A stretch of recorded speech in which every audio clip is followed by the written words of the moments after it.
Hey, what's going on, guys? That should be all right. Here, let me know if you hear everything. What's going on?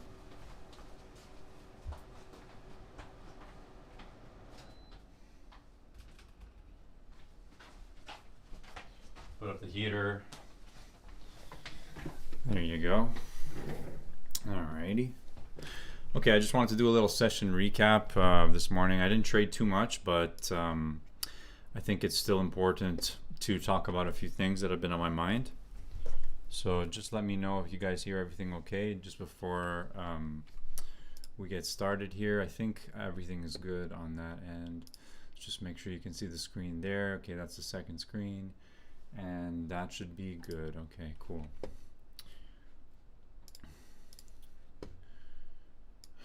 So I guess I'll wait for a few people to join, but it's not a big deal. I don't know if anyone's gonna even join, but yeah, let's see what's happening here. Okay, so I only had, I think, 2 trades today, and one trade actually was very recently. Actually, I bought 575s on the 5-year treasuries, and I scalped them for 3 ticks on the long side, and that was a bit of an interesting trade. Now, I guess we can talk about like the overall session here going into the morning, and kind of what we saw. So I'm gonna try and take things one step at a time here, and if you guys have any questions throughout, you can ask away, and we'll kind of unpack a few things here as they come through. So the markets are pretty slow now. There's nothing going on, but this morning actually they were pretty slow as well. Now, in regards to the equity markets, I took a look at them, and the NQ was pretty thin actually for most of the morning. We've seen quite a considerable rally, and you can see here that the Nasdaq is up over 2% here. The S&Ps are up 1.5% right now here. So earlier this session, what I made note of in the equity markets is that they were notably thin, and the volume was not very high, and therefore they were a little bit hard to trade. There was a lot of whipsaw action, back and forth type of ranges in the NQ without a lot of volume being traded.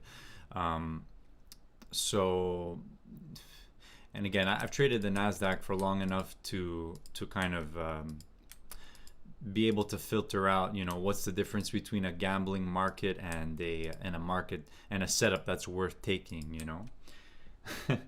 and a lot of time, believe it or not, it's a gambler's market.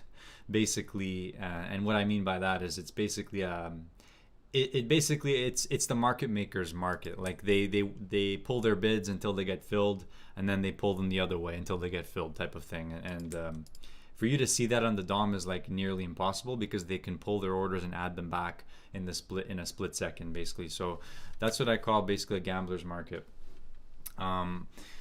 I took one scratch in the micro Nasdaq at one point today, and even that trade, it was basically I think it was like a 2-tick winner or a scratch, basically. So there's nothing really to be said about that. I didn't trade it too much because there wasn't a lot of activity to trade, in my opinion, for my style.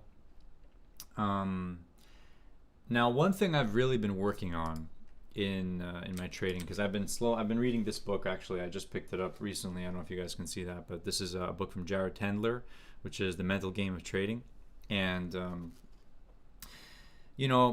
people say, book this, book that, like how many trading books do you really need to read, after, and whatever, like people will say that. But I truly believe this one is slightly different. I think this one is pretty good. And what made me want to pick this one up is listening to an interview that Matt Z, the CEO of Optimus Futures, did with Jared Tendler. And basically, Jared Tendler, he's a coach. I guess you can call him a trading or a poker coach, and he's coached many individuals, poker players as well as traders in the past. And he wrote 2 books on poker psychology, and now he wrote this one here on trading psychology. So I listened to the interview he had with Matt Z, and like the way he was able to explain these very complicated things totally blew my mind. Like, and I was just like, so that as soon as I saw how clearly he was able to explain a lot of these very complicated things that happen in us as we're experiencing trading, as we take risk, I decided to pick up his book. And lo and behold, the way he wrote the book is the same as the way he was talking in his interview with Matt. So there's like some really good concepts in this book, and like in the first couple chapters, he goes and talks about things like identifying your triggers, right? Because we talk about all the common emotions that we feel, like the fear, the greed, the confidence, the overconfidence, the frustration, the anger, all of that.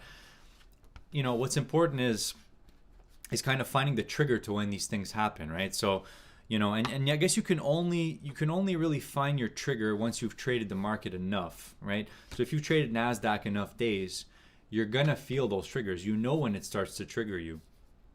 So, and he really makes it a point, especially in the early chapter of this book, that he's, a lot of traders think about, the fact that they have to reduce their emotions or take away their emotions, but it's not about taking away your emotions. It's about resolving them. So when you feel that trigger coming onto you, when you feel like that little bit of anger, frustration, anyways, I'm far from mastering these ideas, but when you feel it coming onto you, you have to be able to kind of take a step back and like resolve it or identify what's causing it, and that way you're in control.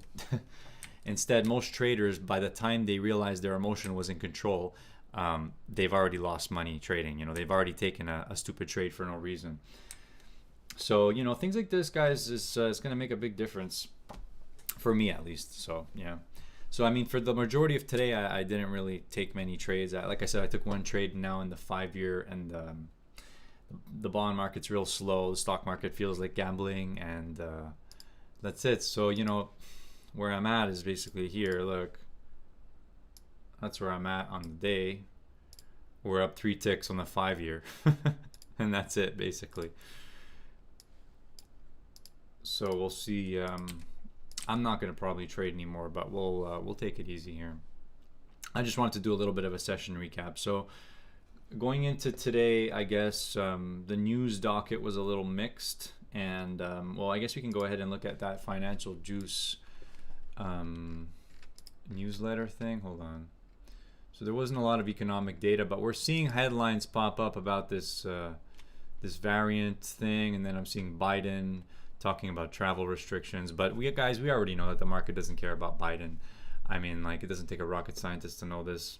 Every time Biden talks, the market is sleepy. I remember when Trump used to get up on the mic and start talking, the market, you never knew what was going to happen. Basically, this was like 2019 and 2020. Now Biden's there. I mean, this is not related to politics, but the market doesn't care about Biden. that's my take on it, basically. The market cares about the Fed, I gotta say. So I'll look through Financial Juice. Let's see if I can bring that up on the screen here. Yeah, that's fine. So Biden, this and that. Where was it? I think it was in indexes. Maybe not. I gotta find that headline. There was once, but here it is. Okay. So we have Biden headlines. We do not believe that additional measures are required at this time. Then they're talking about oil reserves. So keep your eyes on the news in regards to oil, because oil's been kind of hot. Where are we at on the session in regards to oil? Up almost 4% still. We had quite a rally in oil, and it's just consolidated since the morning. Now there was a headline I saw regarding the Fed, and I kind of can't find it anymore, but we'll see. BioNTech, Twitter. Let's go over to bonds real quick.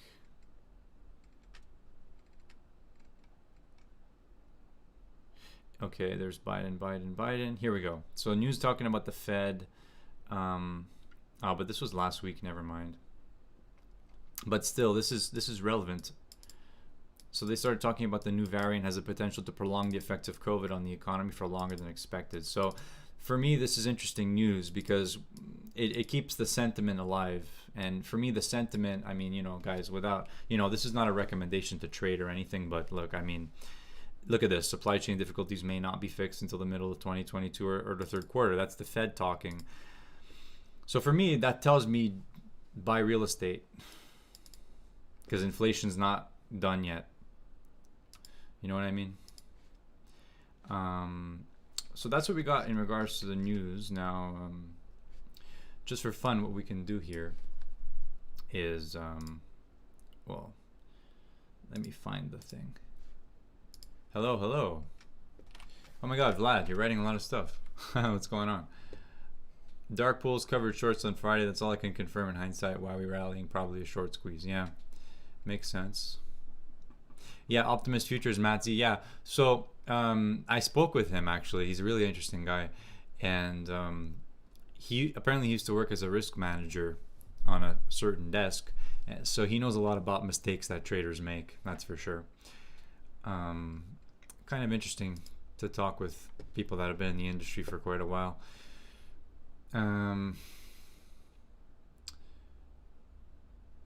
Yeah, that's all I gotta say. Let me take a look at now. One thing I always keep in mind is I look at the daily lineup on Interactive Brokers, because they're really notorious, in my opinion, they're really notorious for putting news that is really not even relevant to the market. So they have the top 10 news headline. Like, look at this. So look at the headlines they put out there. Okay, so actually it's gotten better. Never mind, it's changed now. So these are the top 10 headlines that they've got. But this morning they were actually all about this Omicron thing. So that's the number one thing. U.S. watches for Omicron. Omicron is COVID-19, blah, blah, blah. And then you got Iran doubles down on demands as nuclear talks resume. Okay, so that's something interesting now. That's something different. Pentagon plans to improve bases in Guam and Australia to confront China. That's also interesting. So when you got the words China in there, and you got things like oil, China, these type of words, all of a sudden now the market starts to care. That's from what I've observed. But if you put COVID in the mix, I don't think the market cares about COVID. But maybe it does. Yeah, Biden, this and that, Omicron, COVID-19. So, just to get an idea of those headlines, and apparently, the market is not really caring about any of this at this moment here. As we see, the NASDAQ is up 2% on the session here. And I guess we can take a look at, from a technical standpoint, what's going on. So I guess we'll start with the bond markets. So we're on the chart screen here. So a session recap from this morning. This is a chart of the 5-year treasuries. Now, overnight we consolidated lower into the demand zones of Friday, and then we kind of basically were in this chop range here this morning, and then we finally saw a breakout of this. Now, I stopped looking at them after 11 o'clock, and basically, I didn't catch any of this move because, believe it or not, in order to trade this,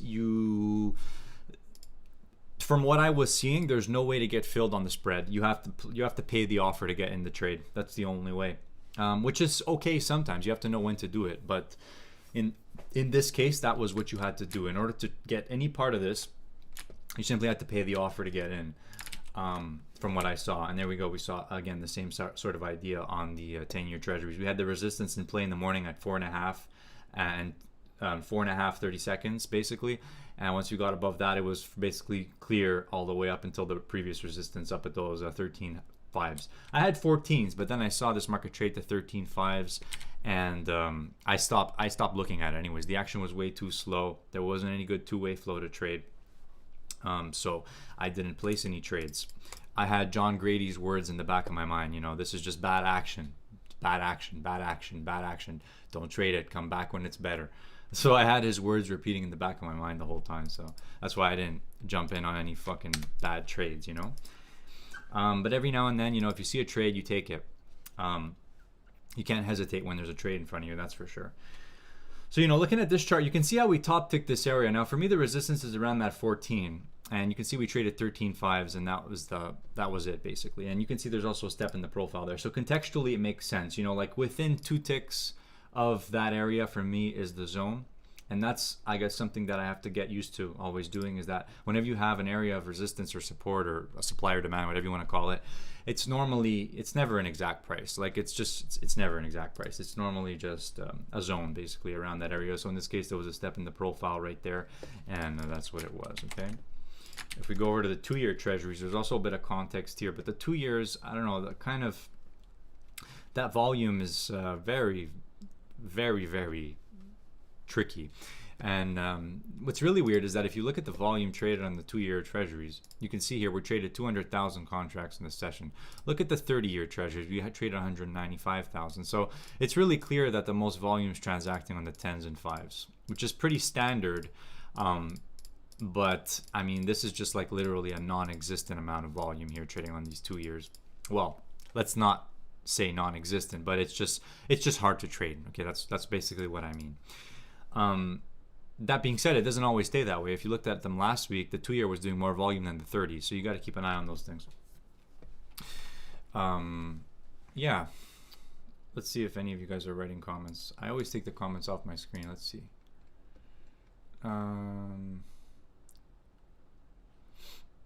Yeah, Captain, that's pretty funny. Yeah, real estate is great because banks lend you money. They don't lend you money for stock gambling. Yeah. I know they got Quantar with the brokerage too. That's a Ukrainian platform. Yeah. Yes, sir, dude. Yeah, we were talking about Quantar in the Discord room. Market, yeah. I recommend every gets it because it's useful to have real-time stock data, especially on mobile. Yeah, it's true, Captain. Today is the last day of TradingView, Black Friday, Cyber Monday sale. And I do have an affiliate link for that, but I don't even know if it's in the description. I should probably check and see if it is. But anyway, if you do need to sign up for that, just go on the video I did of TradingView subscription guide, and the affiliate link should be there. I'm not going to start sharing it here because whatever. But you guys know what's up already. Okay, what was I doing? I really do not have enough screens here. That's something I know for sure. Okay, so Fubar says, you've been on IB for several years. You still recommend it, and is the commission for a small account good for versus the rest of the broker? He's an EU citizen. What's the daily margin on micro YM and micro NASDAQs? So that's a pretty good question. Now, in regards to the commissions, I do not know, and I believe that, well, I think that IB's commissions are pretty good. They're pretty competitive, but you will pay, I think, slightly lower if you go with a different broker. Basically, I've seen a few other choices out there. Like I know that AMP has slightly lower commissions. My broker is Ironbeam, but you can check out. You basically have to make phone calls. Like you have to call different brokers and talk to them about talk to them about your trading and say, this is what I do. And what can you offer me? That's what you basically have to do. It's like any other business. So in regards to IB, I mean, like, they're huge. Like IB is a huge brokerage, so you can't expect them to come down to your requests, because they're like a freaking iceberg in the middle of the water. Meaning, if you go with a smaller broker, there's a higher probability they're going to be able to negotiate with you a little bit more. AMP also is the same sort of thing. One person once told me AMP is the Walmart of futures brokers. So I agree. I definitely agree there.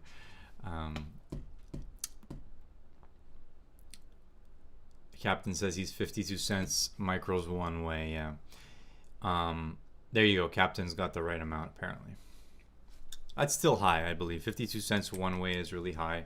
Especially if you're a scalper. Go watch my video I did on micros or a ripoff if you want to know more about that. But yeah.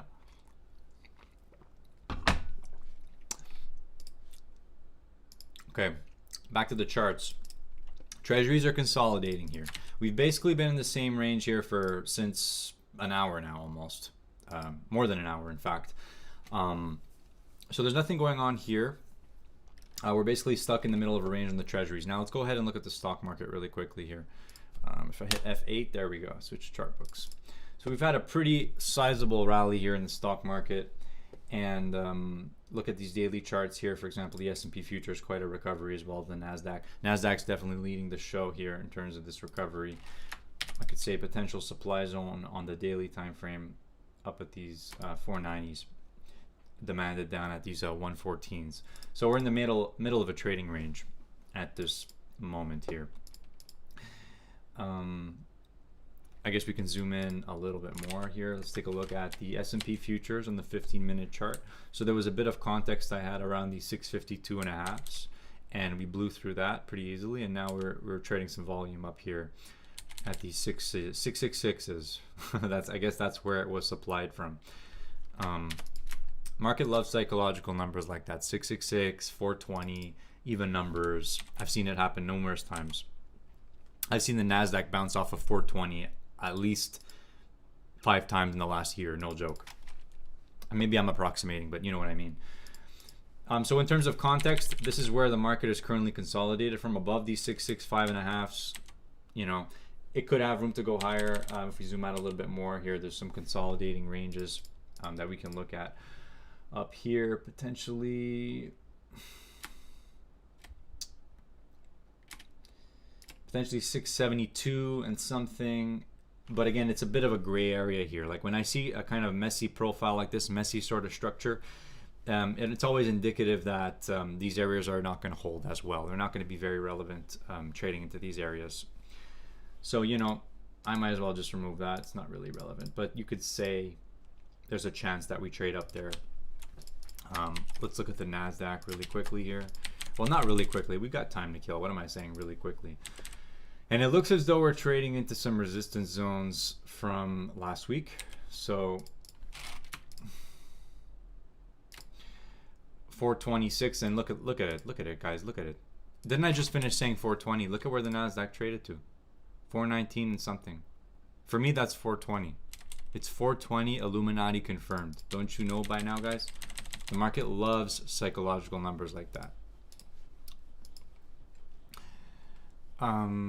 You guys are writing, okay, FUBAR, okay.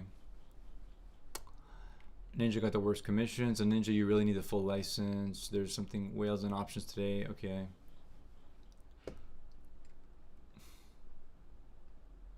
There you go, yeah. Yeah.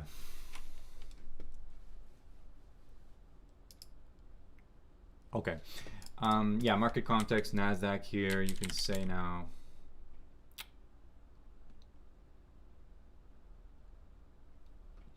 It's basically just consolidating around this range. Okay. If we zoom out a bit, there's a supply zone up here as well. You could say the supply zone extends from 412 to about 420. So let's go ahead and fix that. I'll use my fancy drawing tools to draw you guys a nice box here.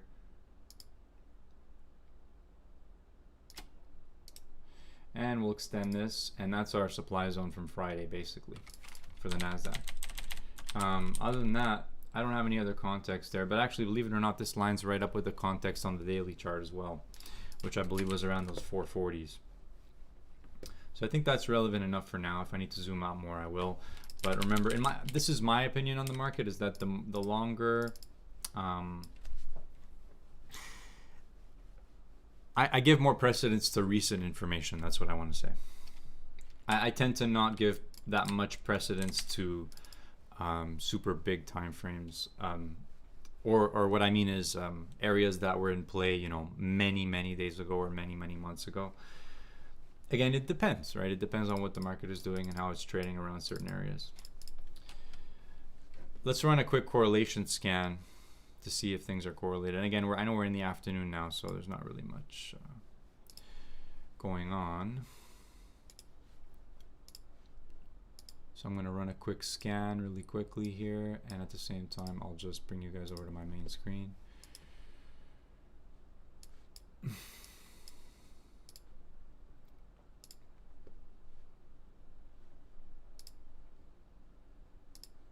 Control-Alt-A.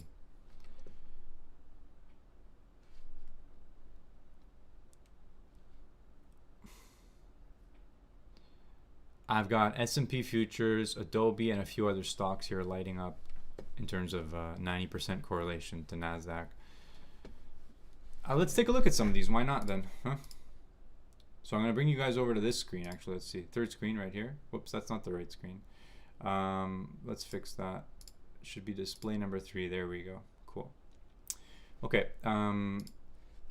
SPLK. So let's put it up there. Actually, I'll put it over here. I'm going to need to type in the tickers individually. So that's one name that has a correlation, NTES. Adobe as well as one of them. Let's type in NTES. low volume. How about NXPI?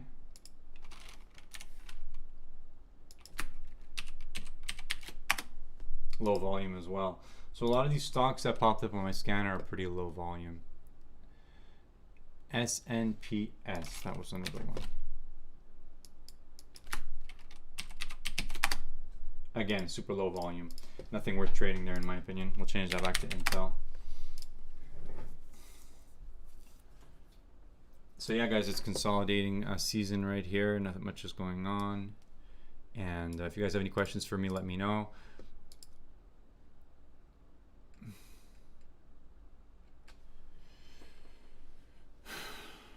Jiri says, hi, what's your favorite stock for day trading? To be honest, I trade more futures and stocks. Well, trade any stock that's moving well. Whatever is moving good, in my opinion. Whatever has good volume, a lot of retail participation, a lot of movement, that's what I like. Movement relative to the amount of volume trading though, that's what I mean too. Because if you have movement and no volume, that's obviously no good. Because that just means it's manipulated.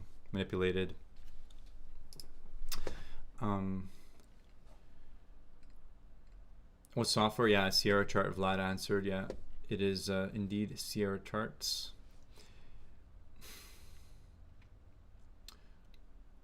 Yeah, Captain, I've tried doing that as well with the vertical screen.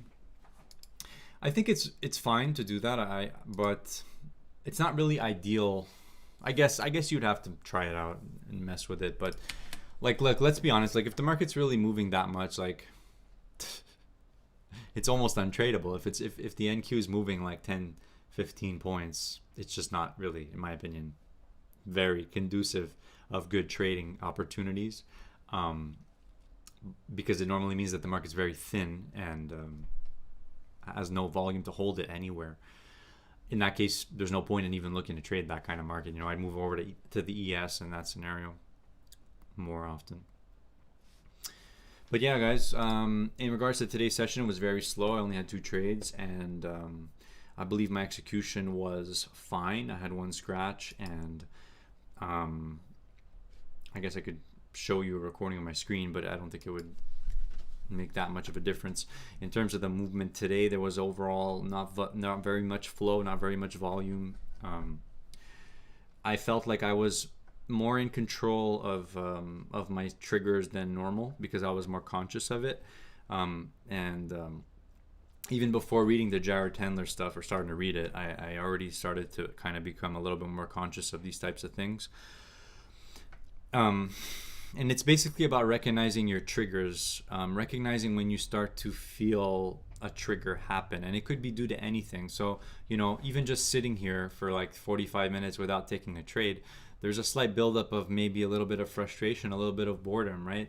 And if you're not acknowledging that boredom, that frustration that's sort of kind of building up in the background, there's a higher chance that you're going to take a bad trade for that. You know, there's a higher chance you're going to force something that's not even supposed to be there. So, you know, staying aware of this type of stuff is really, really important if you're going to sit here trying to look for opportunities. So that's something I'm trying to work on this week, definitely.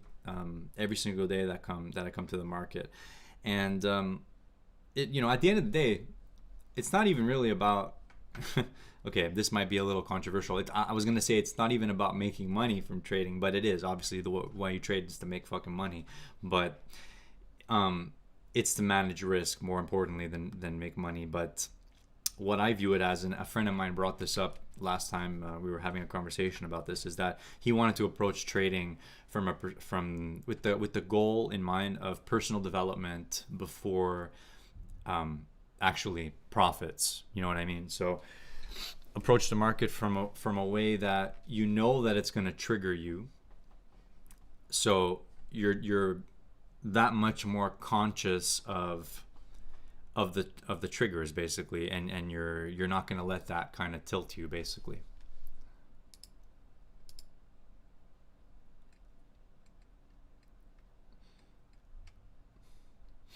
PTPI buy the dip. Let's take a look.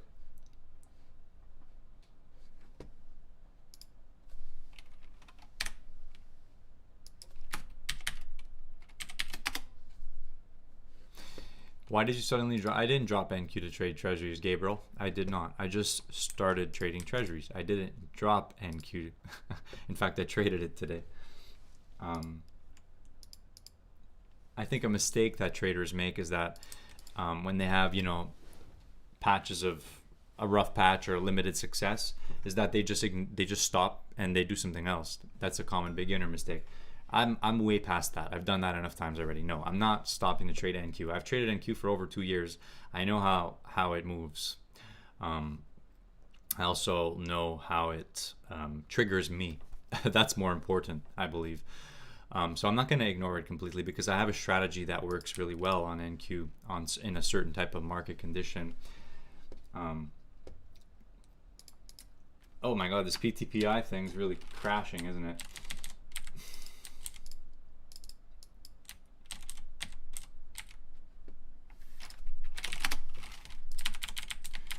Yeah, I see what you mean, bud. Look at that.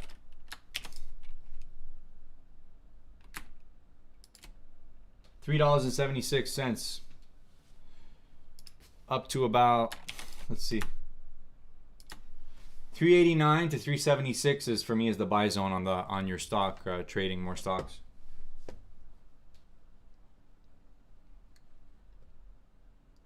And you can scalp it. Guess where my profit target's going to be? 420. Psychological number, bro, always.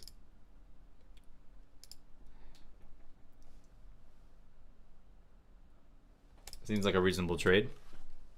First target would be at 420, and then I would let the rest ride.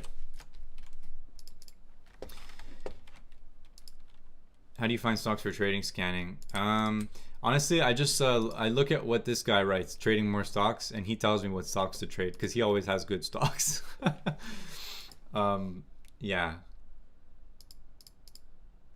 But basically, I mean, what I think is the most logical way to find stocks to trade is simply, you know, keep an eye on the sentiment of what's moving, you know, what's moving in the marketplace. And then, you know, what's moving, what's in the news, what's in the sentiment, what are traders looking at, what's Wall Street Bets doing, what are they trading, you know. I don't know. I don't pay attention to all that stuff, which is why I don't trade a lot of stocks. But you got to keep an eye. You got to like stay in the loop with what's popping, you know, what's moving, what's popping. That's for day trading, I would say. Some other people will know better than me. Like, you know, like these news services, Lightspeed. Yeah, exactly. You're writing it, Captain. Benzinga, whatever it is. All that stuff. Why'd you drop? I didn't drop NQ, Gabriel. that's so dramatic. You wrote it so dramatically. Why did you suddenly drop NQ to trade treasuries? Oh my gosh. Well, there's nothing happening in treasuries anyway, so let's go ahead and put NQ on the screen. There's nothing happening in NQ either. It's just bad action, guys. It's bad action. When you see your 15-minute chart looks like that, you know it's bad action. It's shit action. It's garbage action. Don't bother trading this shit. That's what I gotta tell you. Look at that garbage. Consolidating trading range like that. It's bad action, my guys. You know what I mean? How did you start trading? I started investing before trading. I started learning about investing. I bought some stocks, and I bought them when they were lower than they had prior been. So I bought the dip, and turned out it worked. I made money, and then I became overconfident really fast, and I started getting into options and trading them. I also made some money trading options, and then I lost it and a lot more as well down the line because I didn't know what I was doing. It was just kind of beginner's luck. And what else can I say about that is there was something I was thinking about there that you made me remember. Anyways, I lost my train of thought. It's not a big deal. But yeah, I started learning more about technical analysis, and then I went into the order flow realm as well. And then I realized, you know, like for effective scalping, you essentially don't really need technical analysis on your side, really. You do in a way, in some ways, because there's some aspects of technical analysis that is like a self-fulfilling prophecy. Like when everybody in the entire world and their grandma's looking at a certain resistance area, and it's already been traded many times, there's a good chance it's not going to trade anymore. But you know what I mean? Like it's a self-fulfilling prophecy. So you have to kind of keep these areas in line. So like you can see how in my other chart book how I marked in some of these areas of context on the bonds, right? So it's important to keep an eye on the context, but at the end of the day, for me, I'm more concerned about what's trading, you know? Like if the markets are where are they going, where's value, and like how are they trading, and where can I trade it, and how can I trade it, and what strategy am I using to trade it right now, basically. So I try not to like get too technical, but like it is important to understand technical context areas. Very important. Very, very, very important.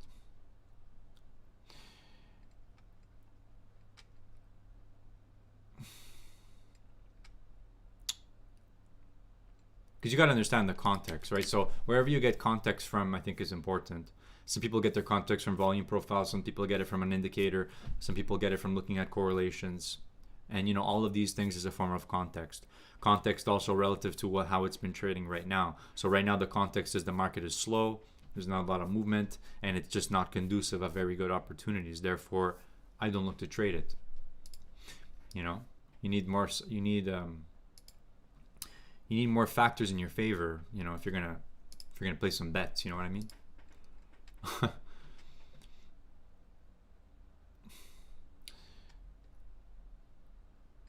What do you think of trading SPY options versus ES? One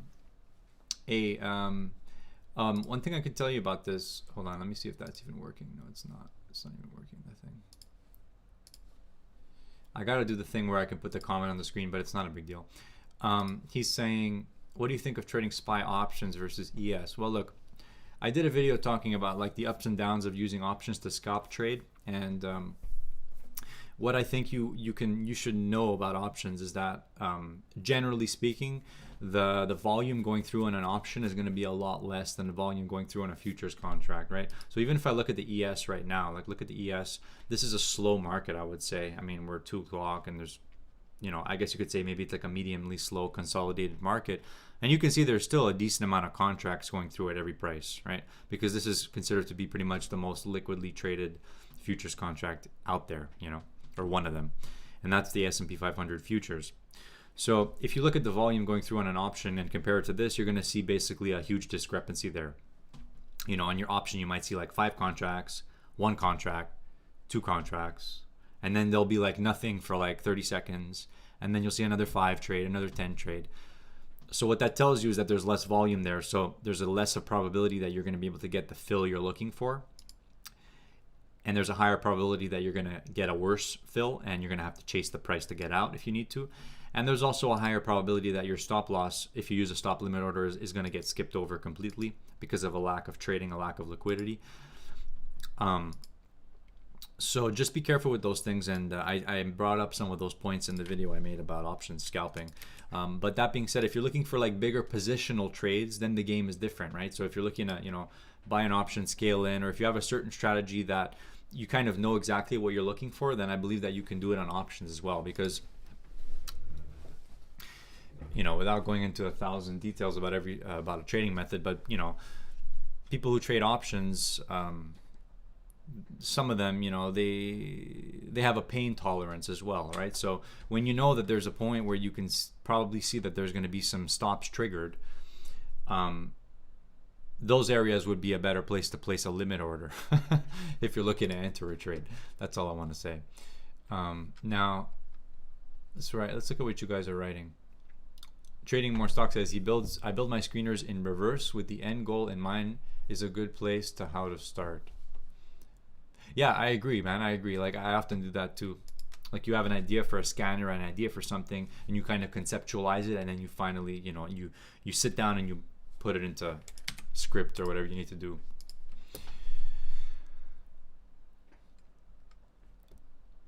Yeah, and Captain brought up a good point, is that if you're scalping long options, the time decay works against you, but also the gamma works in your favor. So if you nail a big move in a runner, you're going to make more than if you were just trading straight directional with a straight up normal gamma. Hey, Big Luca, what's going on, bro? What did help you to remove anxiety and gambling tendencies? Well, I mentioned this. I was talking about this a bit earlier, man. So I started reading this book right here, which is The Mental Game of Trading. Can you see that? Yeah. And some of the, I said it earlier in the live stream, but I'll say it again because you're a friend of mine. Basically, the way this guy explains a lot of these things, he explains it in ways that is just so clear. And a lot of times it's not about the actual information that you need. It's more about how you're able to conceptualize that information and really understand it on a deep level. And I believe that this guy, the author of this book, Jared Tendler, really was able to dig into some of these concepts and really simplify them like down to like the grassroots of what it is. And like it's really an effective system that you can use to kind of deal with a lot of these things. So, you know, like the first step is like understanding your triggers. That's, again, I'm repeating myself from the beginning of the stream, but that's the same thing. It's just figuring out like when you have an emotion that is, or when you're triggered in whichever way, like whatever's causing a trigger. It could be a slight emotion. Anytime you're break even, or if you've been sitting in your chair for 45 minutes without a trade and you have frustration built up, or maybe you have a thought from the weekend that you didn't deal with, and that's coming through and that's in the back of your mind while you're trading. You got to be careful with all these things, you know. It's a lot of it is like subconscious. Anyways, I'll stop talking. I'm far from being able to understand a lot of these concepts just yet. I gotta do some more reading, but yeah.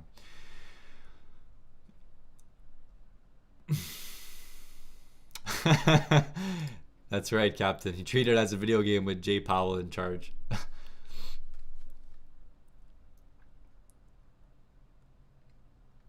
Will you do trading or scalping strategies tutorials? I mean, not really. Maybe. Yeah. Well, I mean, I don't think it would hurt. I would think like,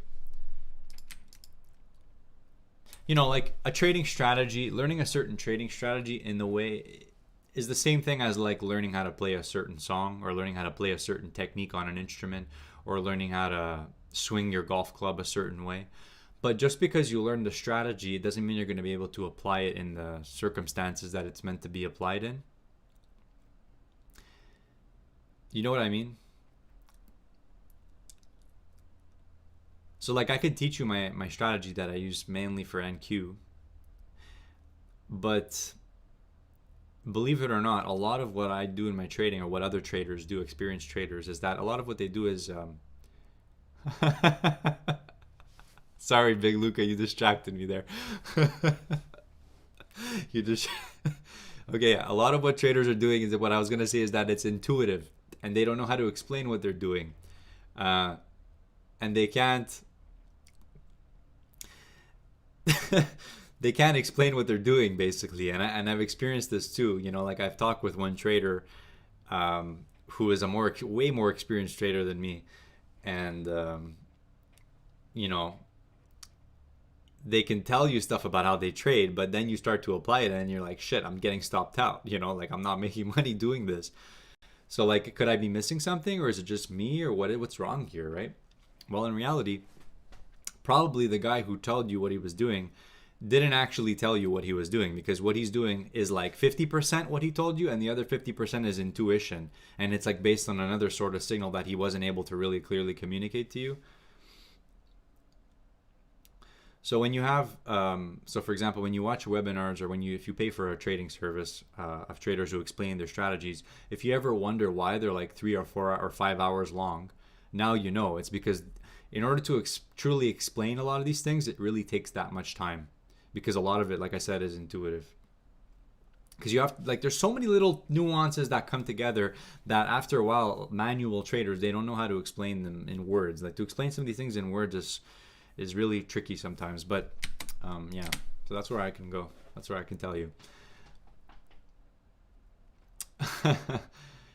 Follow trades by Matt. Yeah, bro, that one got me. That one got me for sure. So that's it. There's a bit of a market-wide pullback here. Nvidia following the Nasdaq and the S&P as well here on a down move.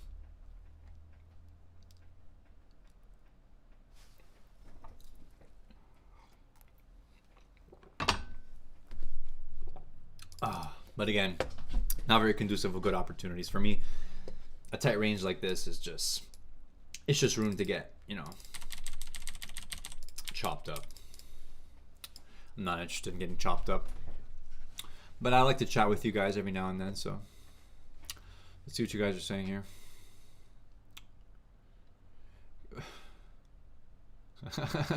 Captain. Yeah, I remember that. Duke Nukem, yeah. How should I start? I really don't know, man. CA, GA. Look, I mean, you gotta find info somewhere, and then you have to, I guess, backtest that info or fact check that info. I don't want to use that word. It's a funny way to say it. To fact check what people like your method or your idea about the market, but the best teacher is looking at the market yourself and recording your screen, seeing how it's trading, how it's moving, where's the opportunities. And I'm bad at explaining it too, you know. So I'm the last person you should ask for help here, but you know, maybe not. I don't know. Some of us, yeah, I agree with you. Some of us are not able to get the intuitive part of the process. It's best to just keep mopping your head in the market to learn order flow and the book. Well, no, I would say the best thing is to, yeah, study the market like you said, but do what's working, you know, like find out what's working, you know, trade what's there, or trade what's working. And, you know, listen to experienced traders out there, like have conversations about certain things, like have discussions about these aspects. You have to talk with people about these things and discuss them, get different opinions of traders, because when you talk with traders who do trade a lot, you start to see an idea of, like, you get a bigger picture, you know, you have understanding of like the sentiment, right? So every now and then I like to pop into traders live streams and like listen to what they're talking about, how they view the markets and different things like that, just so you can see like the overall like retail sentiment, and then you can kind of look at the news as well just a little bit. At the end of the day, the price action is always right. You can't argue with the price action, but the sentiment also plays a role into that. So like I think about these types of ideas a lot. So for example, Friday, there was a big momentum movement down, right? We looked at that daily candle closed down. So the way I see this is that the way a beginner trader sees that movement is that they view that as a lot of momentum, a lot of movement, right? So when traders see that and maybe they got it, either they made money or they missed it, they're still experiencing an emotion from that. And that emotion is, I don't know how to explain it, but it's like basically they have like a FOMO about it, right? So that increases the probability that the next trading session there's going to be more traders trying to chase momentum breakouts, right? There's going to be more traders buying highs and selling lows. And what ends up happening in this scenario is that the traders who are one step ahead will be the ones, you know, placing their limit orders where the chasing traders are getting stopped out because they chased it. You know what I'm saying? So the sentiment plays into this a lot. Anyway, so what I just described to you is a certain view that I can have on the sentiment based on like what the market does. So I believe that the market, the way the market moves, it encourages traders to trade a certain way. And normally what happens is it works for a while. And then when it stops working, it just stops working. And all of a sudden you can't make money buying breakouts anymore. And it just doesn't work anymore. And by the time, and basically when the traders figure out that it's not working anymore, when all traders figure out that it's not working anymore, that's when it starts to work again. And that goes back to another strategy that I came up with. Did you get it, bro? Pete, 420, bro. I'm telling you, that's where you got to put your limit order. It's going to bounce right off of it. The other trading strategy, which is fade the chat. So, for example, you're looking at a 1 minute chart of the market. I don't even know how many people are looking at the stream right now, and I really don't know. Okay, we're like 20 people, big deal. If you have enough time to type in a chat room something about what the market's doing, like for example, momentum, or I think it's overextended, or whatever it is, by the time you type it in the chat, everybody's already seen it already, and it's over. It's done. It's not relevant anymore. Okay, and in some circumstances the opposite trade might be the better one to take. So like you anyways, I'm being very subjective here, but for example, you see traders writing in the chat. I've seen this so many times, by the way. You look at Discord chats, okay, and you're looking at a general room where traders are typing about the S&P 500 or something like that, and you start to see them typing and saying things like the market looks like it's about to pull back, right? And you'll see like a lot of traders saying things like that. And then you look at the market and it goes, and then like 5 seconds or 30 seconds after, it goes on another leg higher. You know what I'm saying? I don't know how to explain it, but it's like little things like that, you know, puzzle pieces basically. And they obviously don't overthink it, right? I'm kind of going on a tangent of stupidity, but I'm just trying to explain to you like various things that I've like seen over time happen.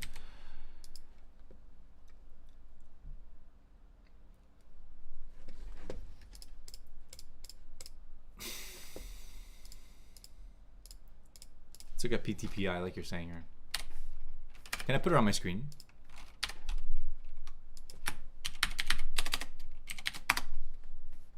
I went straight through 430. Well, that's trading big volume, man. Look at that thing. I don't have a stock account to trade, so I'll trade it on Sim if I can. Oh, look at that. Look at that sweep. That's a lot of volume. There's some big firms trading this right now. Look at all this volume. And look at where it's staying. I tell you guys, these psychological numbers, they mean a lot.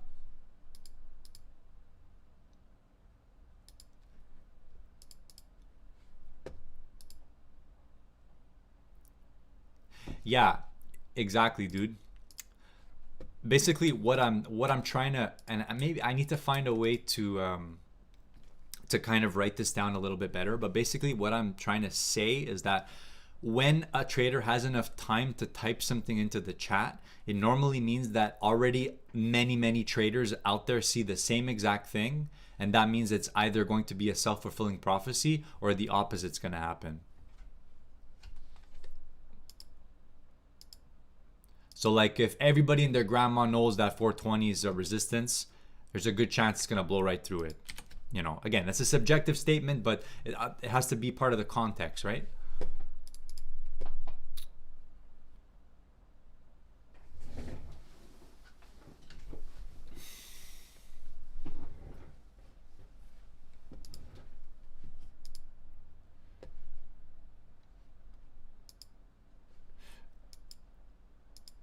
Yeah, the numbers on my screen. In the center, I have a few different markets, but for every market I'm showing is basically the info I believe to be the most relevant, which is the price, the last traded cumulative quantity at the price, the bid and the offer, the number of orders at every price that make up the size on the bid or offer, and the volume in the last about 30 seconds to 45 seconds, and you can see it refreshes automatically there. So I leave a bit of cumulative volume there in 30 seconds, and I clear it out after 30 seconds because I don't believe it's, for a scalper, I don't believe it's really relevant to keep track of more volume than that. It depends. It depends. I have another chart on my other screen here where I keep track of more cumulative volume. Under certain circumstances, it's relevant, but generally not for me.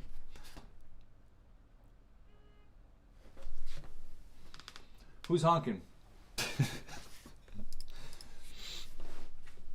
Hang with me long enough. I'm big on trader psychology. Yes, sir, dude. Yeah, I started looking at your channel, man. Great stuff, by the way. Guys, go subscribe to his channel.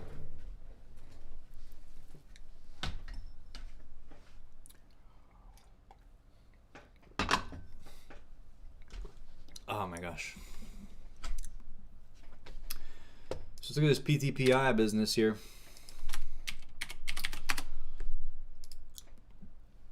I tell you that 15-minute chart. Where did I say it was? Let me just switch to chart book real quick. 389 to 376. And it bounced it. Where did it bounce from? 375. Psychological. Wow, I love psychological. Bounced from 375, traded up to 420. Now it's chopping at 420. Imagine that. Fuck.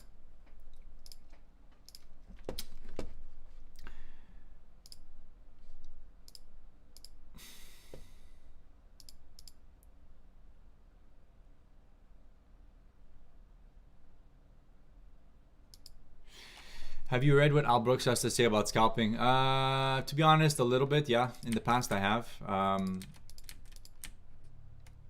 I believe that it might be a bit of a controversial approach, but I believe that a lot of his strategies are good fundamental things to understand. You know, that's about all I can say. You need to go a little bit more in depth, I believe.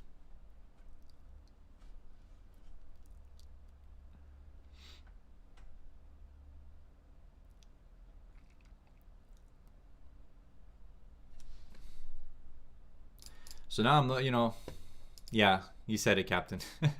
He's ancient. He's like an ancient Egyptians, bro. He's like in the fucking temples. What DOM are you using? Sierra chart, dude.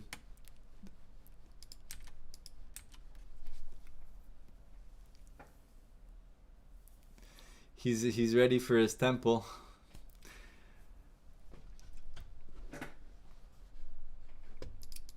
I got a bit of momentum here coming up in this PTPI, or was this just a stop run? This could be a bit of a stop run here. What do you think, guys? I'm gonna demo trade it because I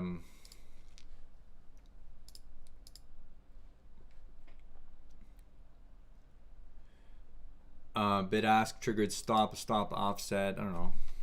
Put like a 12 tick stop or something. See? Yeah, that's pretty reasonable. I don't need more than that. No, Abdullah, it is not an interactive brokerage platform.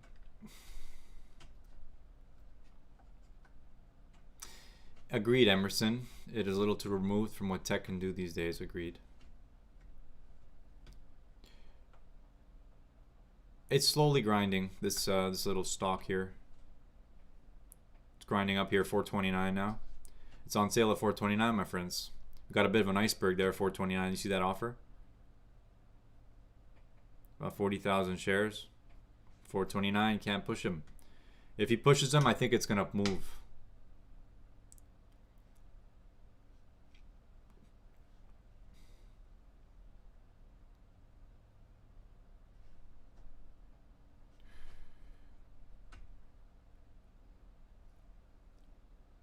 And now we have a bid at 426. It looks like they want to hold it up here. 60,000. Let's see. I tell you, if it gets through those 430s, I think it's good. Ah, it's pulling in. There we go. It's pulling in. Swept the bid there. 420 another time. 420. Can't fathom how people can trade the DOM only. Well, believe it or not, all the info you really need is here. You know? Like you can use, I like to use a 1 minute chart just to like give myself a bit of like context about, you know, what the average trader is seeing. I also use 15-minute context, and I also use, you know, that's basically it, like 15-minute context and a 1 minute chart and market correlations. But at the end of the day, I mean, this is all the volume. I mean, this is all the info you need. I mean, look, you have the bid and the offer and the price and the last traded amount of volume right now at every price and a bit of cumulative volume. For me, that's what I need as a scalper. And I like to have it organized right there. So we're moving back in now. Looks like it gets some sell stops here, 415. This stock seems to be moving in about increments of about 5-6 cents at a time here. So you're seeing we're trading 415s now. I would offer about 420s right now. And you can see the offered 420s holding. And 420 offer. And it should, if it goes past that, it's gonna go back up. It's, oh, look at, stop the volume for a bit there. Yeah, the volume's just non-existent now. It just stopped trading for some reason. That's weird. Anyhow, it was moving quite nicely for a little bit of time there. It's not moving anymore. It's just chopping. Fran, you place orders to interactive brokers. directly from, yes, you can do this. Yes, I can do this. But the thing is, I don't have a stock trading account with, well, my accounts with Interactive Brokers right now are more long-term investing accounts. So I'm not trading them right now. But yes, that's how I would do it. Yeah. Like right now on this DOM, for example, if I wanted to trade real money, I would have this DOM connected on a separate instance of Sierra Chart, and it would be connected to Interactive Brokers, where I could place my orders on this DOM into my IB account. So yeah, that would be the best thing, the best ideal thing for sure. Absolutely.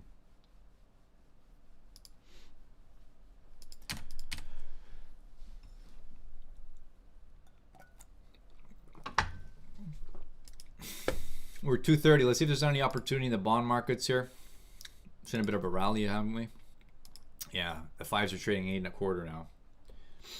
A bit of a rally up.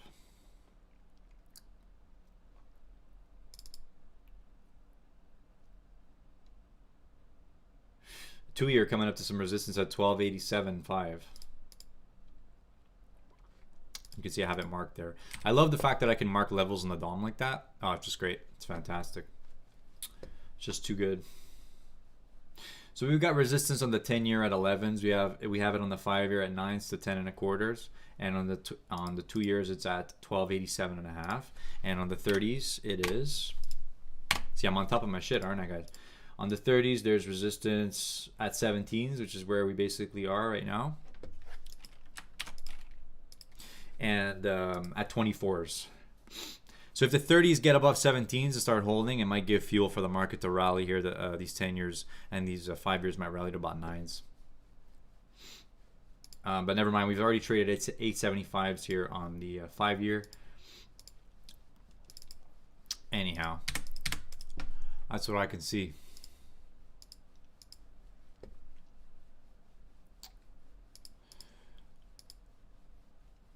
Nap time, Vlad.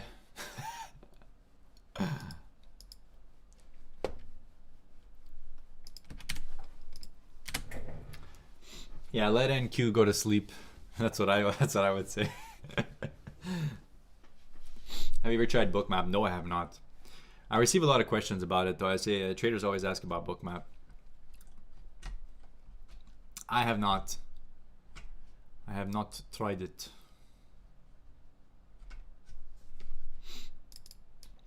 Thanks for the IB videos. Thanks, dude. I appreciate that, Hassan. No problem, man. If you have any special requests for a video, let me know. I'd be happy to make it. Let's look at some quotes here, guys. You can see here that tech stocks are very bullish this morning here today, this afternoon. The Nasdaq's still up over 2%. The S&Ps are again consolidating up 1.5% on the session. You know what I realize is that when people quote stuff, they quote it in the daily change figure instead of the percentage figure. What do you guys think is the most important one? Like when I listen to guys on Tasty Trade, they'll say it, you know, in the points. They'll say the ES is up 66 and the NAS is up 342 points, and then the Dow is up 280 points, etc. If we go over to the small exchange, we can see here that small crypto product that I made a video on over the weekend is up 17% at this moment from its open, which is pretty crazy. 10-year yields, 2-year yields, and 30 years are all up here. The yields up almost 3% on the session. S2Y, S10Y, and S30Y are all symbols that trade on small exchange. And if we go over to Bitcoin here, we're up at 58,500 and something, up 1% and something. Ethereum is up 1.6% on the session. And that's pretty much where we're at here. ADA, which is Cardano coin, slightly down by 0.36%. Let me know if those quotes are proper. If they're not, I'll have to correct these symbols, but I think that's fine. These are coming from BitMEX, these quotes right here. Those 3 quotes I just gave you for crypto. And that's what I got to tell you today, guys. The euro here is down 0.3%. And these are the 3 futures contracts that trade on the CME in regards to the euro futures. You can see here is the euro FX futures, euro USD futures. Then you have the micro euro USD futures. And then you have the mini euro USD futures. And as you can see, look at the discrepancy in the volume here. I just put them here just to test out, just to see where volume was going. So you can see here on the E-mini Euro USD futures, there's basically nothing trading there. 3,500 contracts. For me, that's nothing. So what I'm going to do is sayonara off of my watch list. And that's it, basically. So we have the Euros and the Euro micros. There's 16,000 contracts versus 137 contracts. So not a lot of volume in the micros, definitely. So I've been seeing the treasuries tick down here slowly off of these highs, kind of slowly fading, consolidating. And again, I would say this is just bad action, nothing to trade here. All right, guys.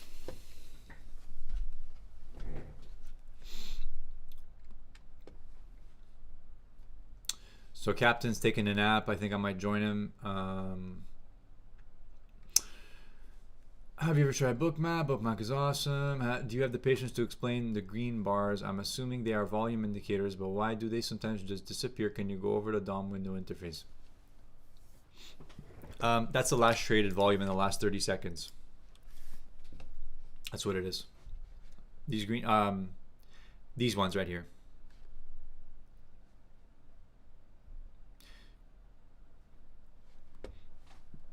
I explained it slightly earlier in the stream as well. But basically what you're seeing here on these DOMs and on other DOMs, if I bring up the ones for the stock market. Oh, there we go. Look at PTPI ripping up. Look at that shit. Look at that volume. Look at that volume, guys. I got to switch over to that. That's just serious volume. 15-minute chart. I'm switching around a lot. I'm being a slut today. 471 15-minute time frame on PTPI. That's a 15-minute resistance you got to watch out for. And where did we just top tick, by the way? 470. Tell you. Shit's real, man. Shit is getting real, like Cardi B says. But yeah, back to your question. You were asking about what I have on the DOM. It's the price, the last traded cumulative volume at each price, last print, basically. The recorded volume in the last 30 seconds, approximately. And bid and offer, a number of orders at each price. Look at that sweep down, though. That's crazy.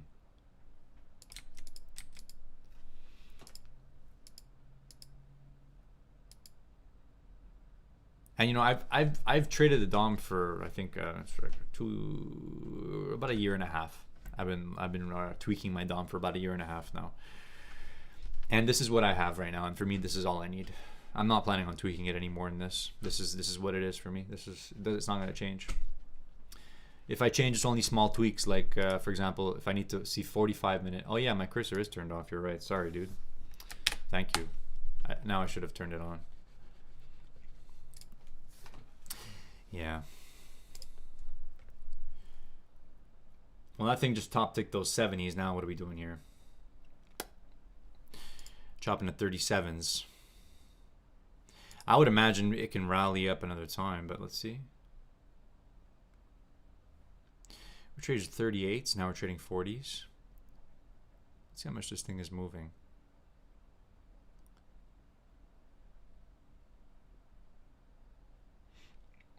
$442s. See, like in this scenario, I'd offer about like these 450s, you know? Look for a quick sweep. See if you can get about, 5-6 cents out of it. We need a quick fill, that's for sure. And that's a 1 share order right there. That's a demo account, okay? So see the way it's chopping here? That's not really good.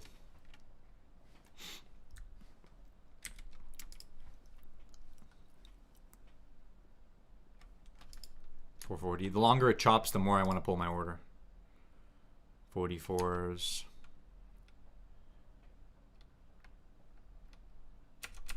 I would even put it like 2 ticks higher. 44s down to 38s. It's about 6 cents ranges. Look at that volume.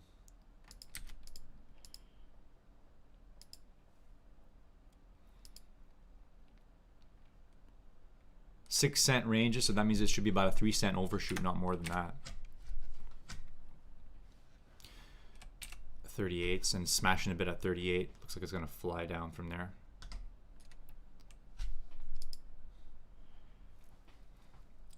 And again, it's slowly consolidating again.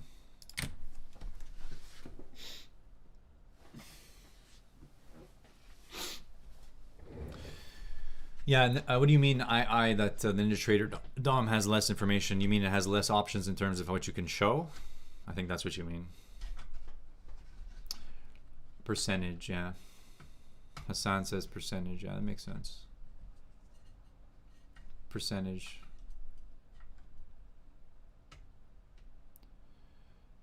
Let's see if we get a quick rip up here. 44s, 45s. It's chopping 44s. It should technically, it should like.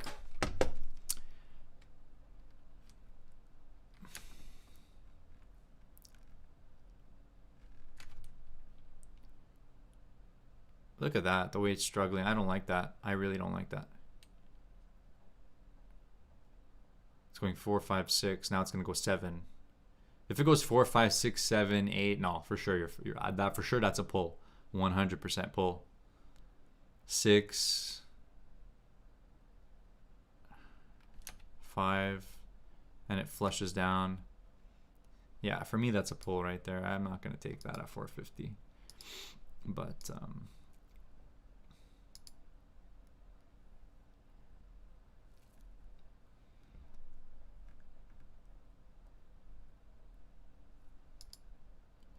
this is probably a long scalp here.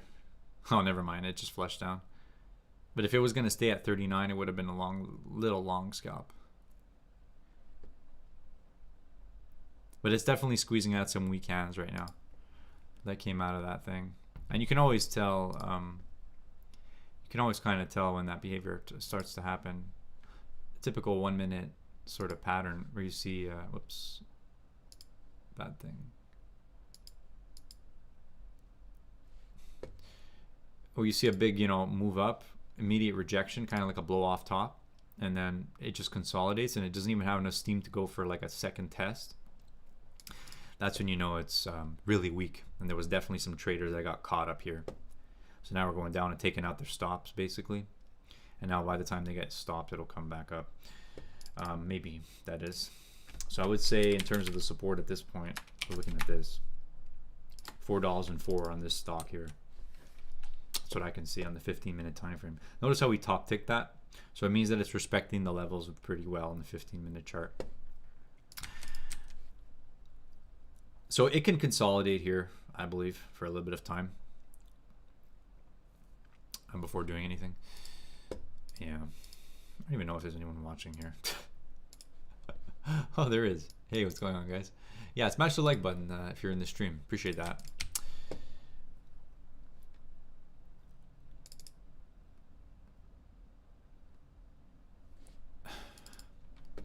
PTPI. That's what you tell me, huh? Anyways, guys, I'm not really trading too much here. I thought I would just chill out, do a little live stream, do a session recap. I did a session recap, and now it turned into a live stream.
This stock might have a bit of momentum to it.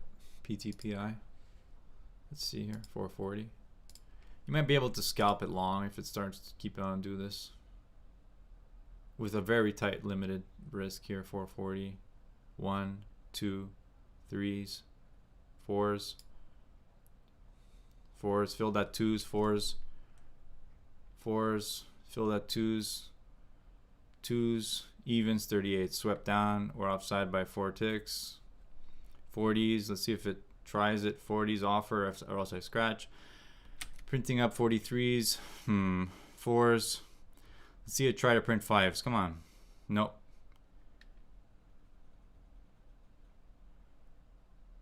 Threes, fours. It's trying.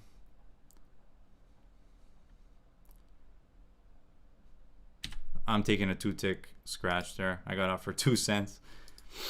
Just by it. Because I was betting on momentum. And that's my rule. When I'm trading momentum, if it's not going, you get out. It's simple as that. You don't hold on to a trade that's not going. So you look to scratch for a small loss there. And it's looking like it's going to fade back down. So it hit a bit of an iceberg at those 44s. Coming down to sweep out stops a little lower now. And I believe that it has some downside pressure to it right now at this instant.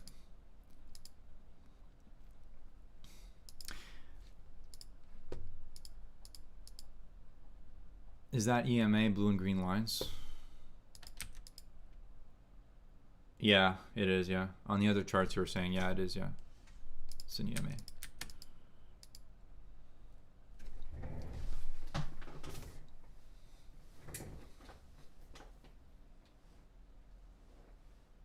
So the bond market closed in 10 minutes, I believe.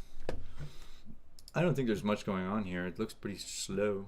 I've been looking at the 5-year sitting at 8.5 here for like 2 minutes, so. And the 30-year is pretty much dead as well. Looks like it's going to close right here, it seems.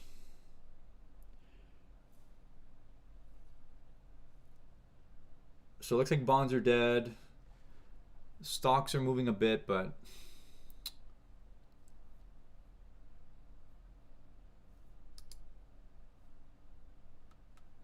I think that's going to be it for me, guys. I don't know. Let's watch the close of the bond market. Last 10 minutes, that's what I can say. I'm just going to get a refill of some water real quick. 1 sec.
Okay, I just seen the 5-year here.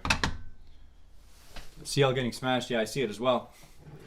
I think it's helping the bonds to move a bit here. Yeah, CL just got smashed down to lower and the bonds rallied a few ticks. Let's see. I've been watching that as well today. There's a bit of an inverse correlation there between crude and the bond market. But I don't believe much is going to happen here. Let's see. This is kind of bad action, but what I can see here is that the 10s are trading 9.5s and the 5s are trading 8.5s. The 30 is trading up to these resistance at 17s. And we top tick 17s and immediately fell 3 ticks from there. So what that tells me is that the next time it trades there, probably it won't hold. It's just an intuitive thing, but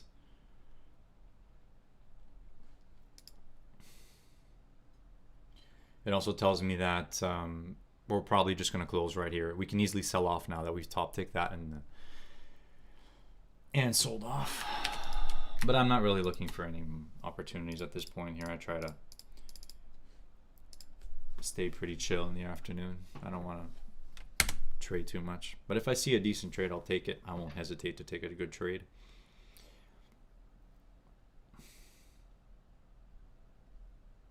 But what's really interesting in this scenario is that we've seen the 30 and the 5 top tick the resistance at the same exact moment. So for me, that's something pretty interesting, as well as the 2s, if I'm not mistaken. The 2s, again, top tick the resistance, 1287.5. So I have all the resistances marked in there.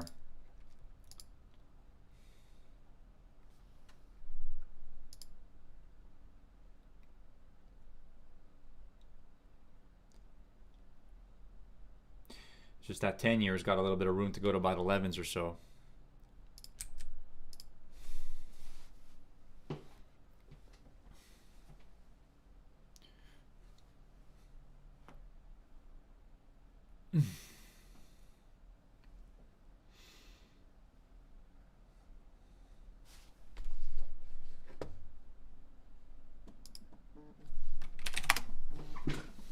Who's busting my balls here? No caller ID.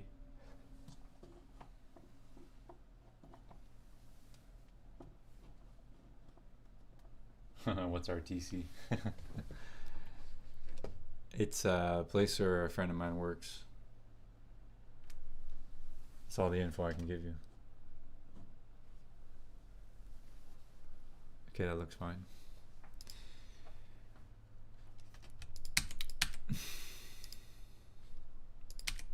And there go the bonds falling in a few more ticks. Down to 8.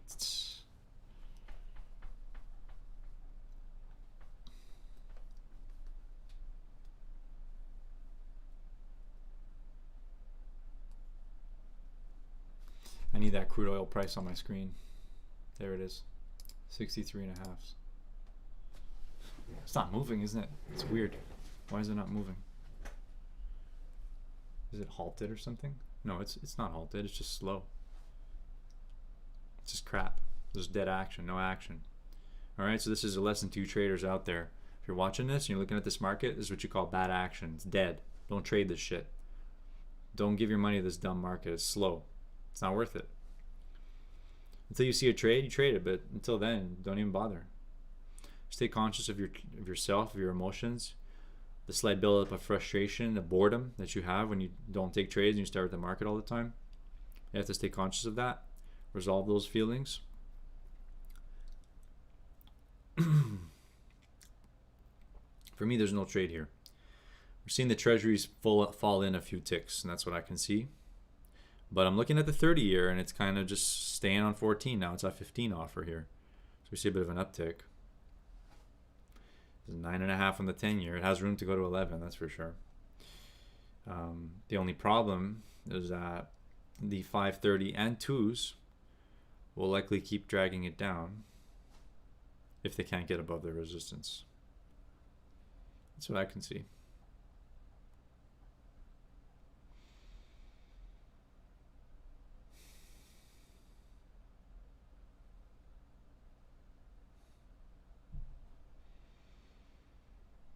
There you go. I got to get into that habit as well. It's hard to do that in the winter.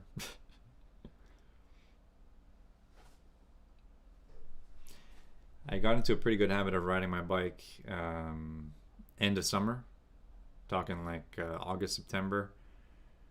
Here we go. We see an uptick across the board here in the treasuries on very little volume. There's no volume here.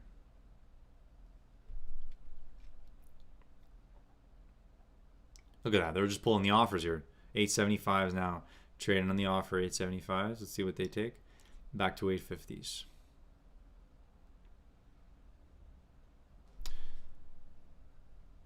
Coming close to top of the hour here. We might see a little bit of a rip.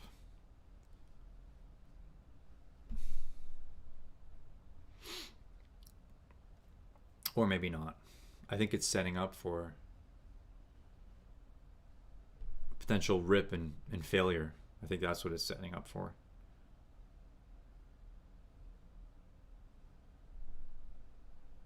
I want to see how it trades up to these 9s and up to these 17s here and up to these 87.50s on the 2s. You gotta watch them all at the same time. I'm telling you, man.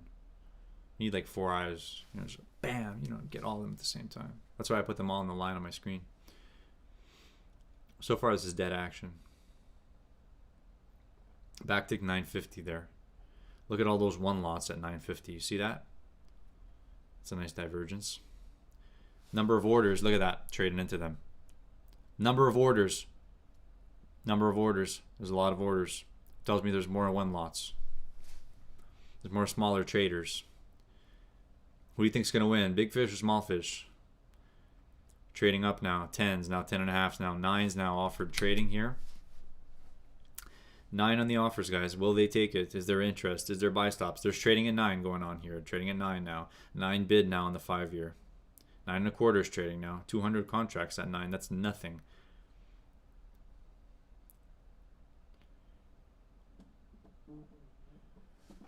I don't know who the fuck keeps calling me, but they're fucking annoying. There we go.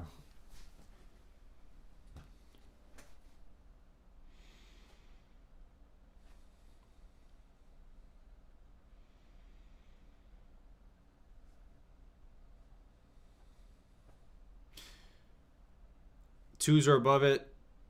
30s are on it. 5s are above it. It's pretty much a long here for a few ticks. 10s are at the resistance at 11s. That's the problem. That's the problem. 10, look at that. Trade 11, fall in 2 ticks. Now we're printing 10s again.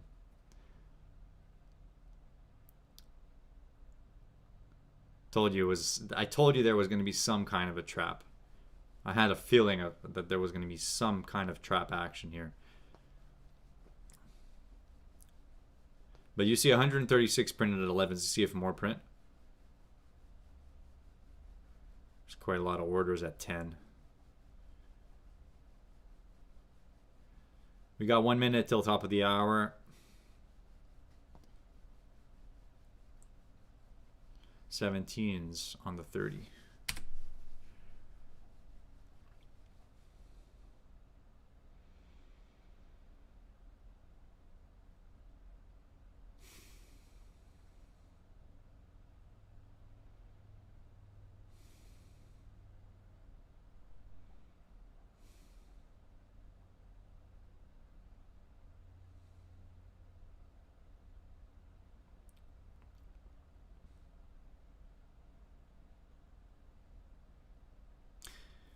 See, like in this scenario, if we weren't top of the hour, I would place my offer like right there.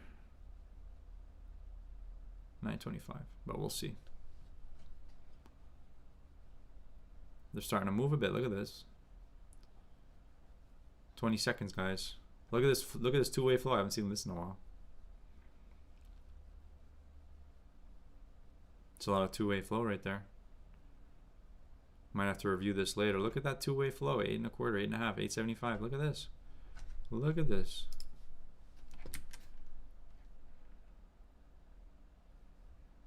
Nine now. That's top of the hour and that's the close, I believe. It just stopped. All the volume just stopped right there. But that was a lot amount of volume right there in the last, 20 seconds of that until 3 o'clock, and then everything just kind of stopped. I wonder if that's common. Get a print down to 875.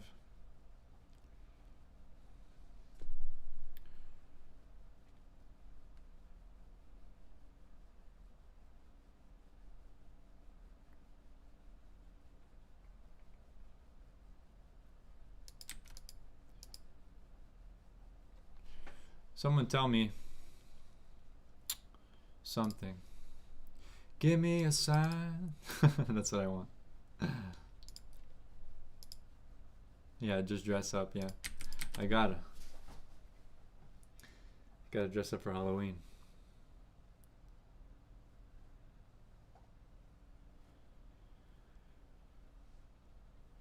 So no trading nines. 2 years leading the show, it seems.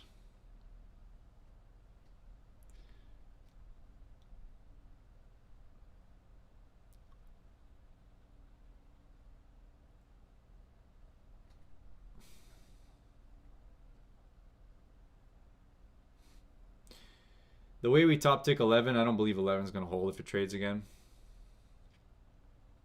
Or it'll go through by like a tick or two and then it'll reverse type of idea. like it's been doing.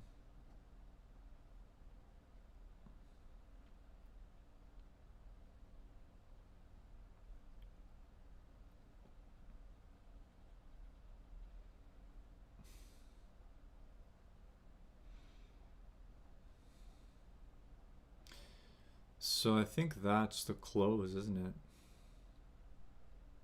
If we don't get any volume here in the next, I'd say 5 minutes or so, I'm going to call it, I believe.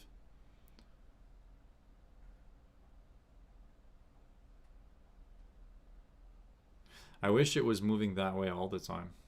That two-way flow we saw for like about a minute or so. It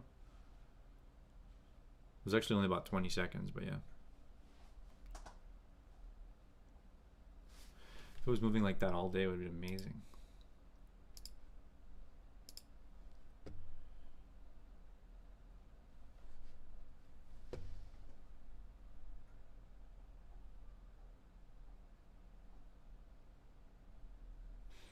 PTPI has been just consolidating.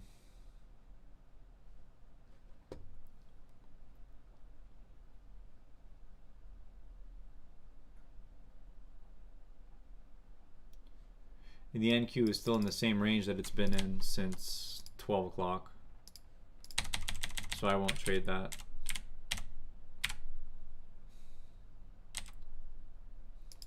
So I won't trade that. The ES is a little bit more bearish, but it's still sort of choppy trading range. The NQ is really bad though. I don't want to get involved with that, that's for sure.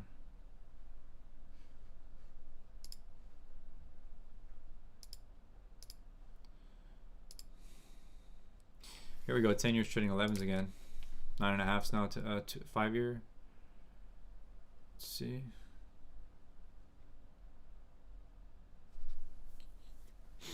Ten and a half printed again. 11, 14 contracts. Let's see if more of them trade. We want to see more. Okay. Getting a little excited about it. I mean, it has room till about 10.25. This thing. It's going 9.5s.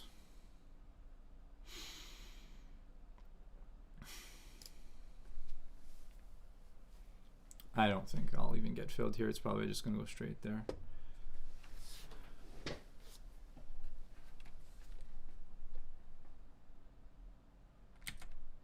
Ten and a half on the back tick. Trading some more at 11. It's really not much. They're trying to get more stops to trigger, but I don't think they're triggering them.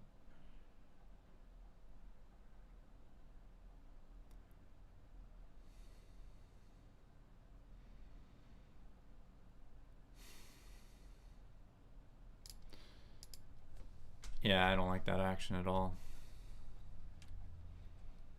Look at that. You see it, they're like trading one lots into 11, but nobody's taking it. I think it could push by a tick, but I just don't like that action.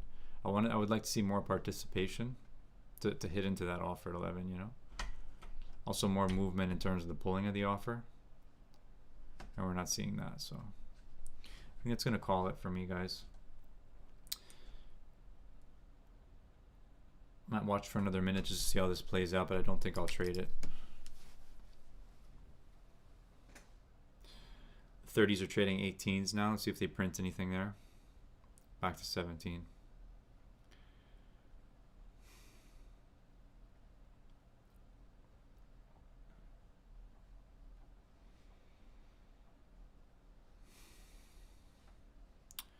Eleven's traded now.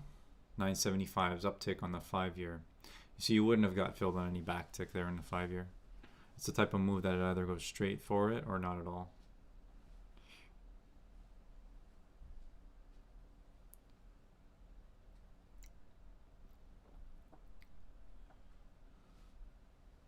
Didn't print 11.5 on the 5 year. I don't think it traded. Oh, there we go. There's a few trades.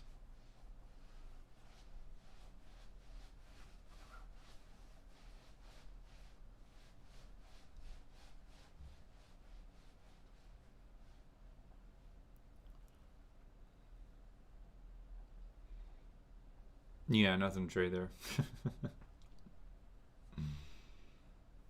So what are you guys doing? Ask me stuff.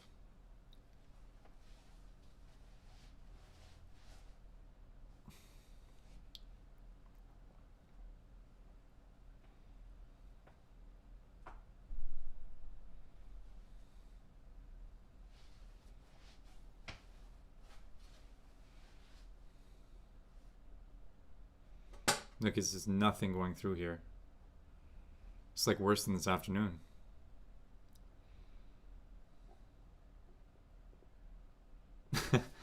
Yeah, I think we'll cut it, guys. There's nothing going on. It's dead.